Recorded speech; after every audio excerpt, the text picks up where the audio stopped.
Hello and welcome to The Habit Architect. We're sorry that we had to skip last week, but there was an unexcusable delay due to an airline. But Spencer O'Leary will be rejoining us at another time when airlines want to cooperate with him. So that's good news. The interesting news for today is we had another guest that just hasn't shown up. So we are going to continue on with the podcast, and I'm going to actually invite Flora to join me. Everybody that watches this show knows that she produces it, and she's sometimes a guest or sometimes the host, and we're going to ask her to come on board.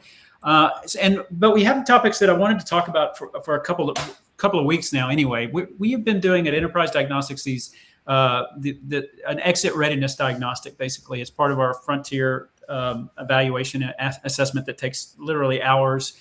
Usually a few days because it takes a little bit for companies to give us a business. But what's staggering about the results there is every time we've done this, we've found in the neighborhood of 30 to 50% EBITDA improvement opportunities for these customers, which tells me a lot of things. Now, some of them are associated with go-to-market, some of them are associated with cost structures and things like that. But what's really interesting is the use of AI to diagnose and prescribe next step actions. I'm not talking about AI doing the actions. I'm talking about identifying where the gaps are and then giving you the tools or the direction in order to do that. So I wanted to, since we had a guest that didn't show up, I just want to bring Flora on and let's talk about that. We'll probably talk about it more in the sense of the go-to-market area because that's kind of where she is as well. Anyway, that's going to be today's episode. It's not the same topic that we started with, but someone didn't show, so here we go. So I'll ask Flora to join us when she comes backstage. Do remember to go check out the free priority matrix on timebandit.io. That would be, it's free to use. It's a web-based tool. You can use, it's like the Eisenhower matrix. You can check importance and urgency, and you can use it to manage your day. I use it every day. I don't use it as necessarily a to-do list. I use it every morning to do a check-in with myself and figure out how I'm going to prioritize my day. So continue to use it that way. Hello, Flora. You didn't expect to be on the air today, did you? No, I did not. But it's okay. I mean, my hair is crazy, but it's okay. We can work with it. Is it still cold Is it still cold in Argentina? Oh my God, it is. It is crazy cold. It's not even like. It's rainy too, which is the actual worst. We could use some rain. Texas is dry and hot right now. It always is in August, but it's dry and hot today. My dad just came back from Spain, and he said that it was hellish there. Yeah, they're having a hot summer. Yeah, we're having a really cold, rainy winter. So we'll see what happens.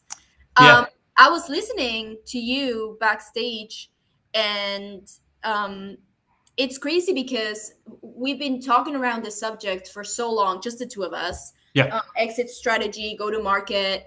And I feel like, and I've been playing around with my LinkedIn, connecting to so many people who are like exit people, GTM people, but I always end up feeling like I know less than I should.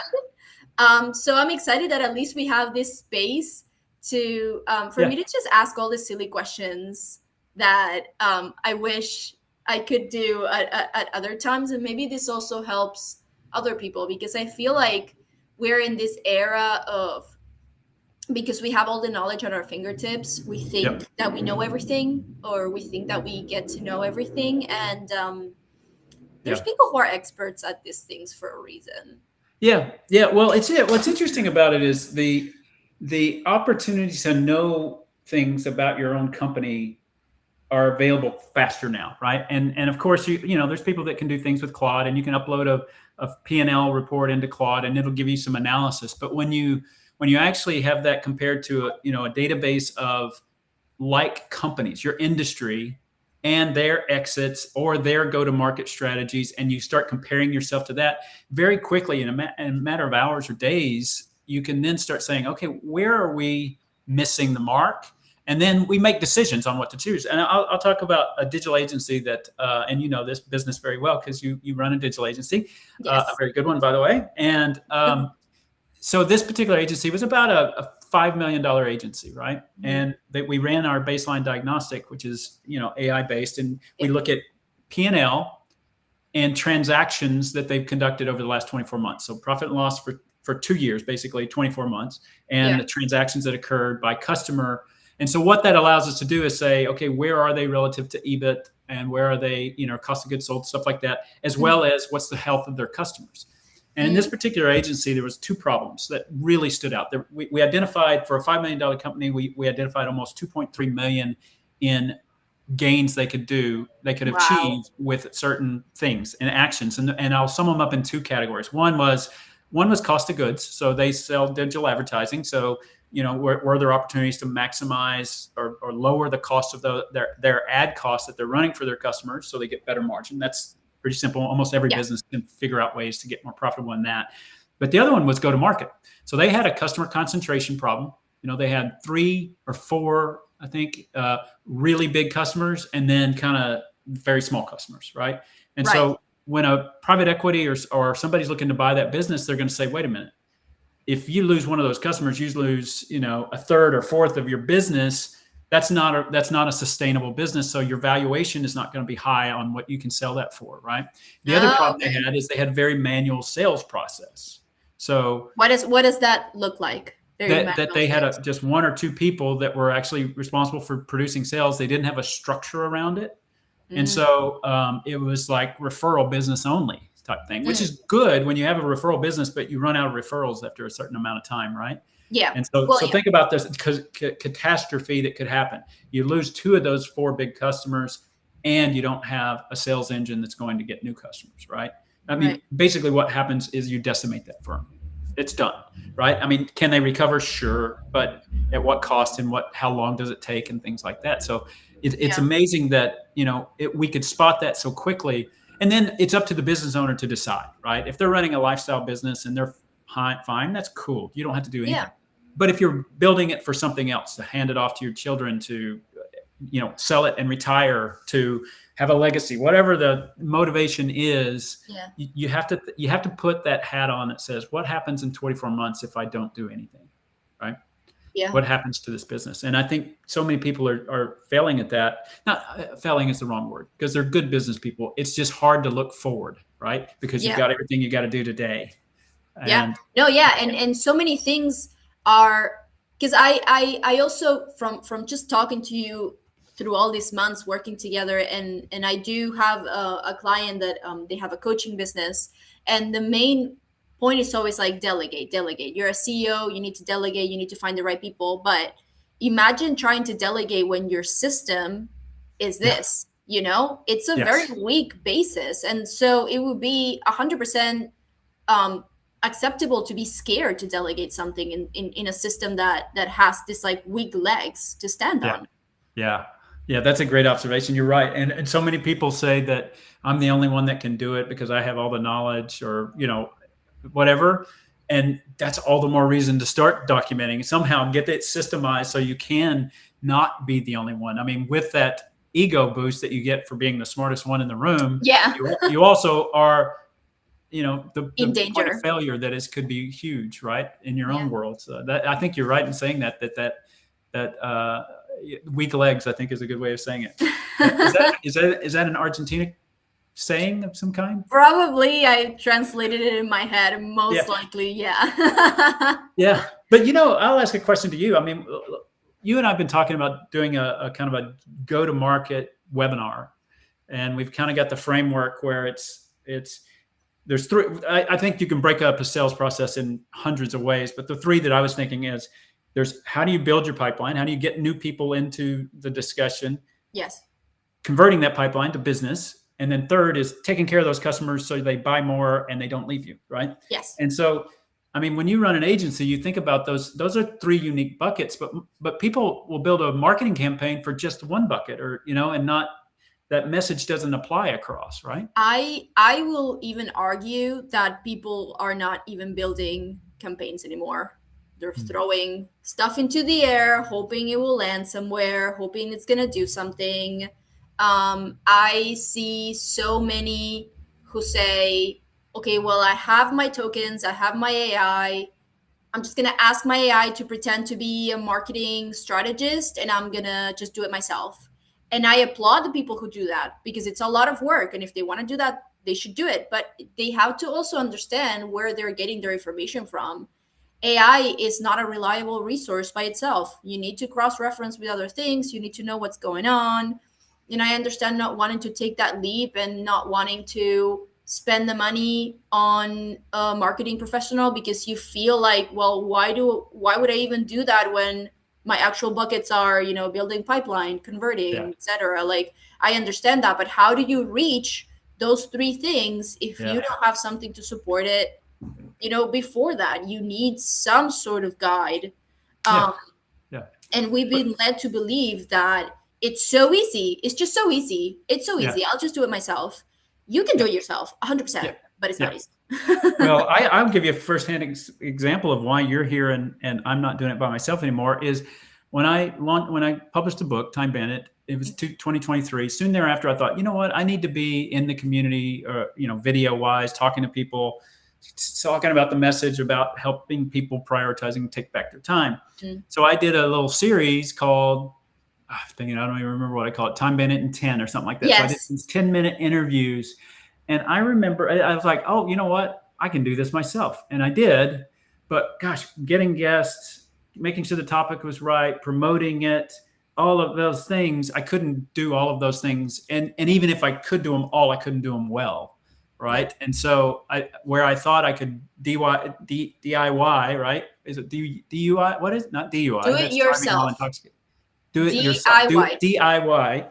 I thought I could DIY it, but it was exhausting. And it probably had a 10th of the impact that it could have had if I would have just hired you at the time. Now, I didn't know you at the time. So there we go. But the point being is, like, now what you do with this podcast is you promote it, you help with guests, you do schedule, you do all these things that even though I could do those myself, I probably couldn't do them well. Which would probably mean I would put off the ones I don't like and skip them. Right. Yeah. Yeah. I mean, it does end up happening that you either do a half-ass job at what you should be doing well. But it also takes up so much of your focus and your brain power into something that is not your, like, you should be thinking of innovating. You should be thinking of something else. Like, you should be thinking of, and the saddest thing too is that it's so easy to find someone to help you out with these things. Like, you can throw a stone and there's a marketing manager out there hoping to help you out. I talk to so many people who do marketing and who do marketing very well. I will say, though, that I'm very surprised by this because even though I lived in the US for many years, I lived for 7 years in the US, and I know how the business works and everything. The one thing that still calls my attention is how niche everything is in the US market. Like, people are very like how like the one thing that everyone always tells me is like, no, you need to niche it. You need to say like, oh, you only do LinkedIn content strategy, or you only do this, or you only do that. I don't only do one thing. That's not what I went to university for. That's not what I specialize on. Like, marketing is a big thing. Campaigns it takes brain power. Where should I do it? Which channel should be made, should be sponsored? Should I do ads? Should I not do ads? And the other thing that I think that a lot of people forget is that you don't need to do everything that's on the table. You just need to choose your tools very well, because there's an abundance of it now. There's really so many. I mean, just the other day, ChatGPT announced their ads, and I was on this like Reddit forum for the announcement, and people were like, you shouldn't even try to go into this market right now because there is absolutely no metrics for this. We have no idea how this works.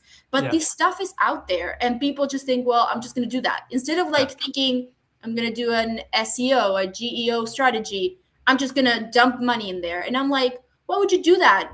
Give that money to a marketing manager. Yeah. Have them work on stuff that actually converts, that actually works. And then just like, have your pipeline grow. Yeah, exactly. And I think that's a key element there is invest in what works. And people don't always know what works. Maybe they're a small business and they're starting, so they haven't figured out what works yet.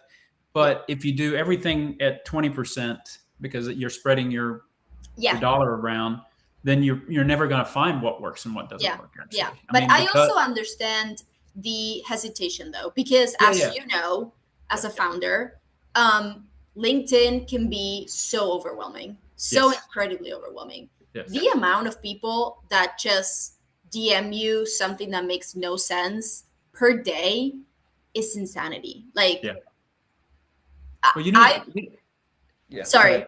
Go ahead. Finish your thought. I'll... No, it's just that it gets to the point where whenever I try to reach someone just to have a chat, because I learn better when people talk to me about their ideas. So sometimes when I want to know more about a specific part of the industry, I email someone who really knows about it, and I say, hey, do you mind teaching me about it? Like, do you mind having a call and teaching me a little bit about it? I find it more useful than just like asking Claude. But people tend to not answer me because they're afraid I'm going to be, you know, trying to sell them something. Yeah. Yeah. Well, it's when you said that, what I get every day in email, LinkedIn, maybe other platforms, I don't know, but it is, we'll get you 10 confirmed meetings in 3 weeks, guaranteed, or you don't pay us. And they all say the same thing. They all, every one of them say the same thing, which makes me think none of them can actually do that. So, but somebody told them if they say that in the subject line, they're going to get more callbacks or something. I don't Probably. And the other thing is, maybe they could get you 10 meetings, but it could be like their aunt. Yes, exactly. Like, you don't know. Yeah. Although their aunt is probably nice, she's probably not going to do something. It's not going to turn into anything. Exactly. Yeah. And it ends up going back to something that we talked about a lot too. And I'm hoping that we can bridge on our webinar about where like sales and marketing it's going now with this whole AI craze. I wholeheartedly believe that it's going to be more about like community, and referrals is going to change into a way where it's going to be like, I actually read a post just like 2 seconds before we came in about someone who said, it's not who you know, it's who knows you. Yeah. So if you're in a community and you make yourself known, then people are going to be referring you in a way that it's not going to feel like a referral. It's going to feel more of like a recommendation. Yeah. Well, you know what you just tied in an episode we did recently with Nancy. Nancy Enriquez. So she is a pretty good networker apparently, because she was a great guest, by the way. If you haven't listened to that episode, please go back and listen to it, because she's awesome. She's she's built small businesses, sold them, buying more, all that stuff. She's great success story, I think. But she invited me this morning, as a matter of fact, at 8:30. It was a networking group, and I won't say the name of it because I don't know if they would probably want me to, but I just don't. I don't know if I should. Anyway, she invited me to it, and it was a group of people, mostly in Houston, but around Texas, and they meet every Friday and they just talk. And the entire intention of the group, and there was a lot of intentionality there, is how can I help you? Who can I refer you to? What's your ideal customer profile? Who do you sell to? What do you sell? How can I help you? And then in return, they were helping each other. It was magical in the sense because I was just a visitor.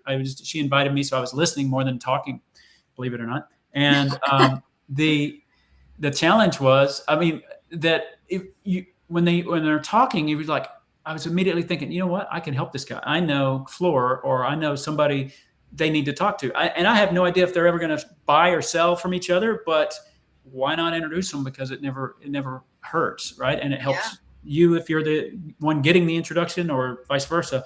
And so I think you're right. There is something about that community and networking, where the referral business, if you want to call it that, I think referral business is getting a bad name, but it's a good thing. But you still have to work at it. It's not like you just, you don't just show up to a conference and it automatically happens. You still have to work at it. And like you just said, they have to know you for something, right? So yes, you said it the right way, is they have to know what you do. And that's when they'll make the introduction, because Flora, this person can help you. And then that introduction happens, and it may not happen right away, but you now have a connection that at some point they're going to go, oh, you know what? I have that problem. I'm going to call Flora. Exactly. Yeah. And that is the beauty, like, of marketing, that I feel like gets left behind a little bit, or gets watered down a little bit. That's what AI cannot build for you. Yep. I could go in and say, I'll write the best posts ever, and your LinkedIn is going to pop off. Sure. I mean, I could be lying, but suppose I could. Suppose I have the magic wand and I can do that. um, it means nothing if you're not making these connections, if you're not going into these networking events. And Yeah. suppose you're someone who's really shy and you're like, oh, I could never, like, I don't want to do that. Find someone to do it for you. Yeah. Find someone to be the face and do it for you. But you need to be on these conversations. You need to be at these tables. You need to be someone that at least you're nice or useful. Yeah. Well, the other thing about that, I mean, we could have a whole show about that, but if you're an introvert and you don't want to do that, just show up. That's step one. Step two is talk to one person, and you can leave after that if you want to. If you're that uncomfortable, leave after that. But it'll, just like habit building, it'll start getting where you get more comfortable. Don't approach a big group. Approach somebody that's having, it'll work. We could do a whole show on that. But the other thing that I think where AI is helping, because when we run this diagnostic, it's a fascinating to see what's right in front of our faces that we don't see because it's not right in front of our faces. I know that sounds weird, but no, it makes sense. once you see it, you go, oh, why weren't we addressing that problem before, right? And so there's something about that. AI can do that. And one of those areas in go-to-market is our data, right? I mean, think about how crappy Salesforce.com is and HubSpot data, and it's shit, and people don't know where to start to fix it. But the good news is with AI, it can be fixed quickly now, and that gives you a better view. And then you can start, having transcripts, and you can start hearing your customer in new ways. And that's what I'm most excited about right now with what AI and go-to-market is doing. We've got this neat intersection of, we can actually listen to our customers in a new way, and it's not being interpreted by a salesperson, right?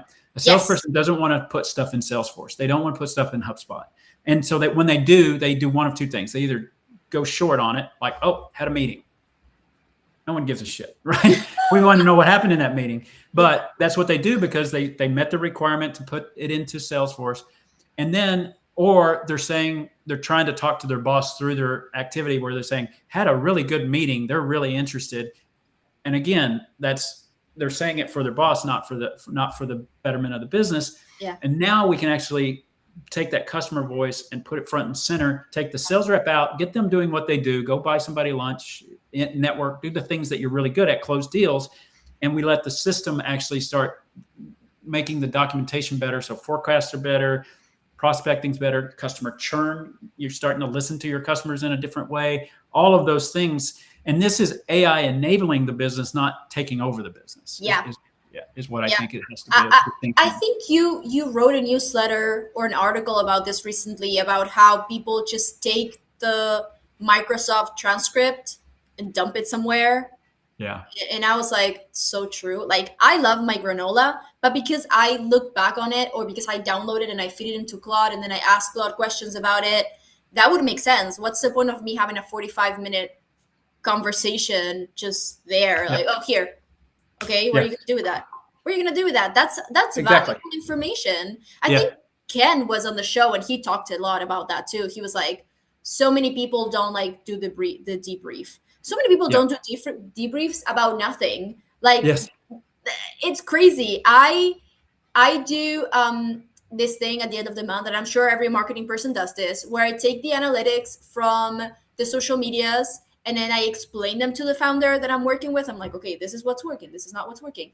And I think that one thing we do have to be very careful about when we are using AI to degloss all this information is the signs that are not helping but look like they're helping. And I know this sounds a little bit confusing, but if your friend is sending a message, commenting, great job, or if your aunt, your mom, and your brother are liking the post, the AI doesn't understand that those are family members supporting you.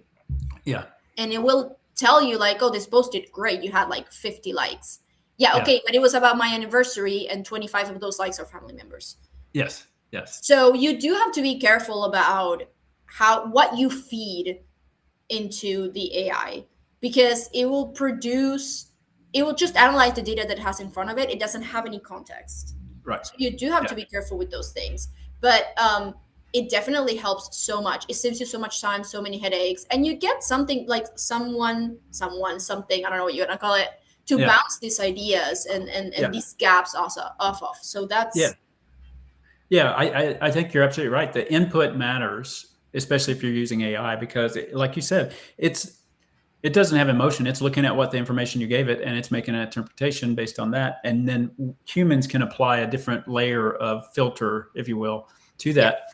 And that is absolutely true. And and that's why it's the next best action. Is what I love about AI is it gives you things to do, and you can then apply what is the next best action, right? Yes. And it can help you get to the decision, but it probably can't make that action meaningful or worthwhile. The human can. And so it is a powerful technology, and it's interesting too, because now we can look at, I mean, I didn't know you were doing that with the social media, but it is interesting to take what is the quality of those likes? What is the quality of those replies? And that's something most people don't think about. It's just their numbers, right? It's just how many people liked it. Unfortunately, yeah. And that's also how a lot of people get away with those headlines that are like, I can get you 1,000 likes. Okay, but what are they worth? Yeah.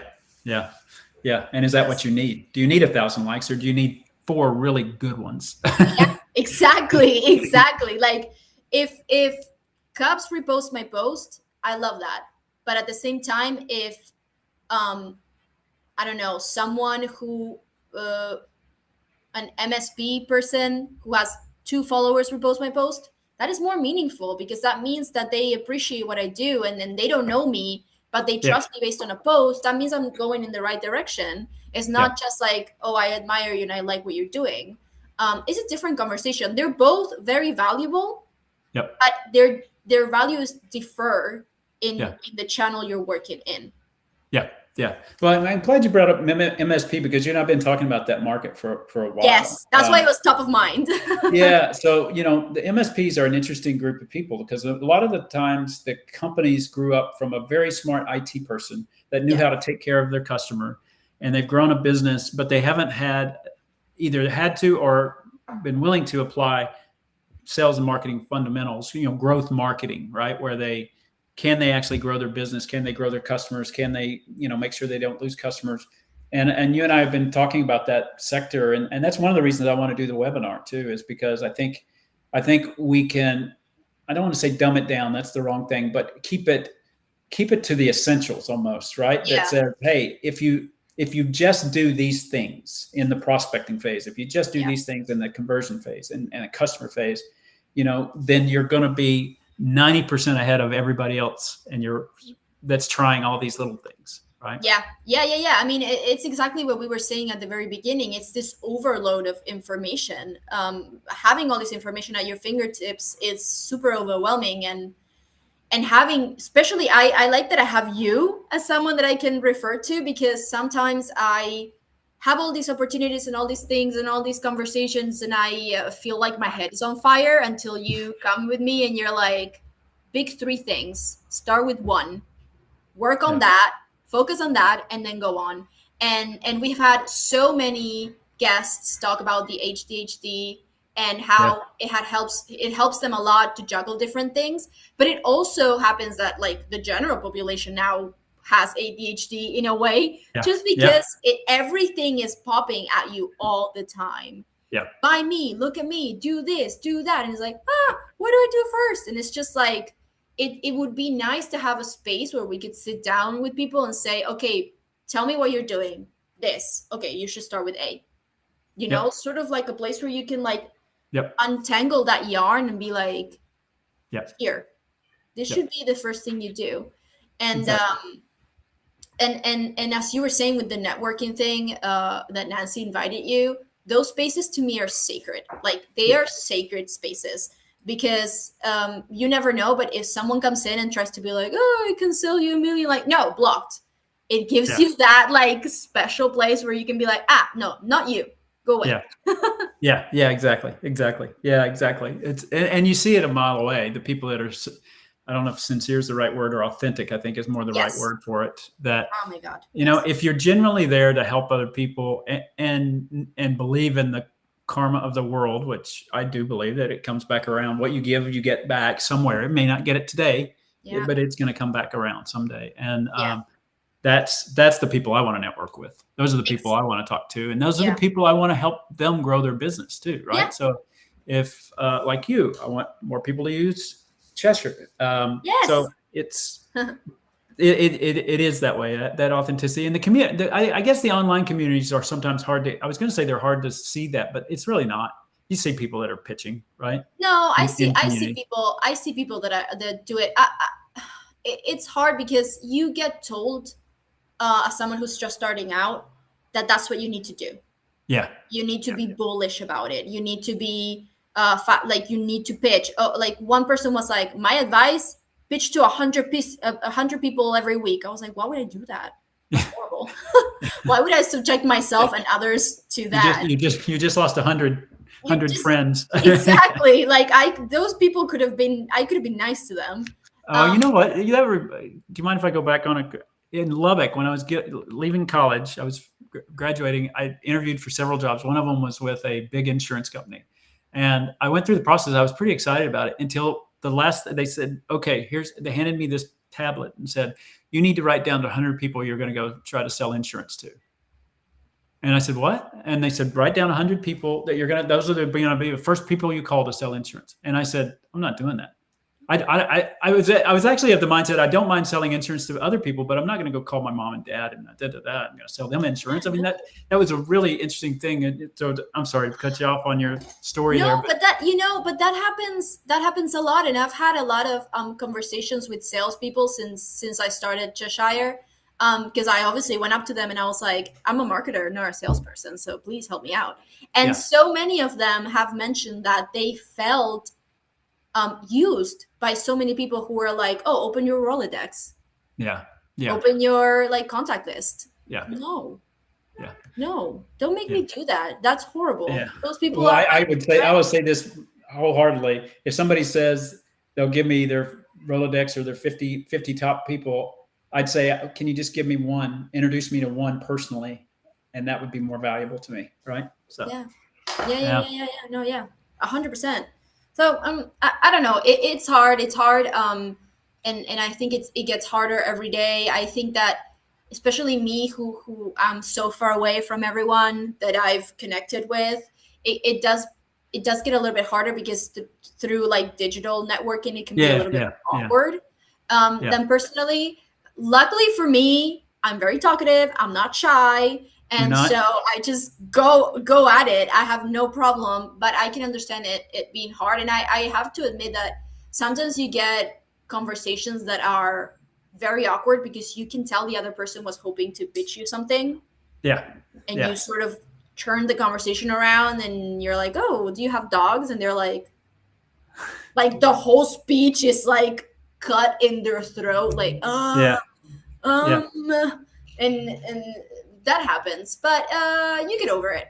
I would much rather have 100 very awkward conversations on Zoom than pitch to 100 people on LinkedIn. Yeah, agreed. So I was just looking at September. We should probably pick a date and do this webinar that we talked about. Yeah. We don't have to pick it on the air, but I'm thinking the last 2 weeks of September would be a good time to target.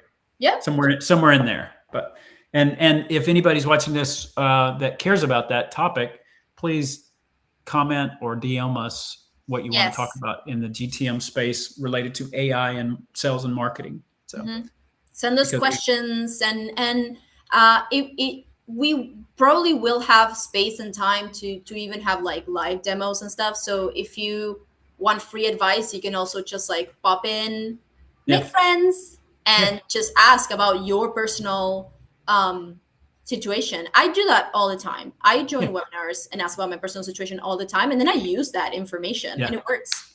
So well, I was on some. It was an interesting topic yesterday that I wanted to be on, second brain stuff, and and it had 4,800 people on a webinar, and around the globe. It was huge, and so I didn't feel like asking anything, but there were lots of people just asking questions like, I use Claude this way, and they were asking, and I don't know if they ever got an answer, because there are so many people, and Yeah. the people doing it can't answer that many questions. But it was interesting because they were all posting very personal things like, I use OpenAI and I did this and I'm doing this and I'm setting my brain up like this. And it was interesting because I'm sure they just wanted to talk to somebody about what they're doing, but Yeah. that forum was interesting because it's, and of course usually in a webinar, people are trying to sell something. So, Oh yeah. Yeah. We should tell Johan though. He should go answer those people. He should. He should. Exactly. Well, Flor, thanks for stepping in here this morning. We're at 37 minutes. So, Yeah. I'm actually, we should do more conversations like this because I think they're valuable rather than the formal guests and stuff. But we will do a webinar coming up on GTM, go to market. Yes. Next week, do we know who we're having next week or the week after? Is it we're either going to have Shani or we're going to have our boys, Craig and Rob? our Okay. GTM Good. boys. Yeah. They are so much fun. I think that's going to be like a super fun episode because they're going to give us the nitty and gritty on how to properly use AI for GTM and not just like lies. Yes. All right. Well, there's the please do like, forward, favorite, whatever your favorite Rate podcast us. channel is. Exactly. Make us comments, give us quotes, give us things that are on your mind that you want us to do a podcast on, and we will work on it. So, and I just want to say that someone on the chat said, I still hope my likes are useful. Your likes are useful if your mom is not the one liking it. Well, if it's just your mom, tell your mom to like them anyway. Tell them to like them anyway. Oh, yeah. I will say, if you send the post to your mother and she opens it, it's going to tell the algorithm that people are interested in your post. And that is very helpful. So you can do that. That would be super So you're pimping out everybody's moms today. Yes. Everyone's mothers should be helping their kids. That's their job in their LinkedIn journey. Shout out to Cup's mom who watches every Thursday. She does on YouTube. I know. Exactly. Hi, Mom. All right. Thank you so much, Flor. Sorry for the guest that didn't show this morning and Spencer's flight last week, but we're back on track next. Yes. Thank you everyone. What? Talk to you later. Talk to you later.